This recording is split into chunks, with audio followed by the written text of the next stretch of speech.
Samantala, umaasa naman si OCD Administrator Yusek Ariel Nepomuceno na mahanap pa ang 4 na Pinoy na unaccounted sa Myanmar.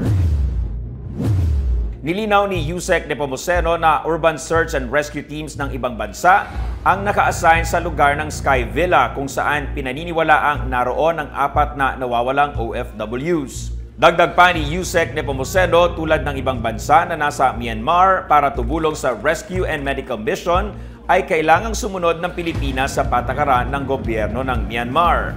Mas gusto natin talaga kung pwede lang na tayo na mismo, yung ating mga team na nasa Myanmar, ang siyang maghanap doon sa ating mga kababayan na unaccounted pa at this point, na nandun sila marahil doon sa area ng Sky Villa na gumuho po yan.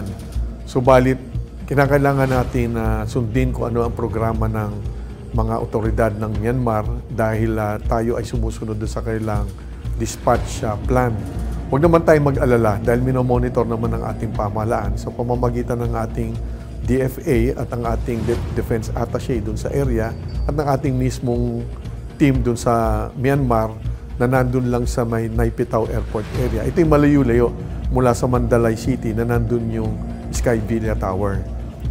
Huwag rin tayong mag-alala dahil marami ding mga USAR teams or mga grupo na siyang naghahanap ng mga maaaring biktima doon sa gumuho na Sky Villa. Nandun ang mga teams galing ng bansang Vietnam, Russia, at China at mismong Myanmar. Nandun po sila.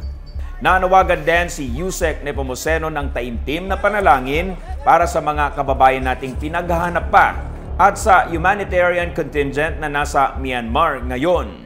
Ipagdasal natin lahat, una-una sana yung ating mga kababayan na hindi pa natin makita ay sana'y makita upang naman na sila'y ligtas pa at makauwi pa sa kanilang mga pamilya. Ginagawa po natin lahat ang kaya natin gawin sa pakikipagtulungan na rin po sa bansang Myanmar at iba natin mga kasamahan sa ibang bansa.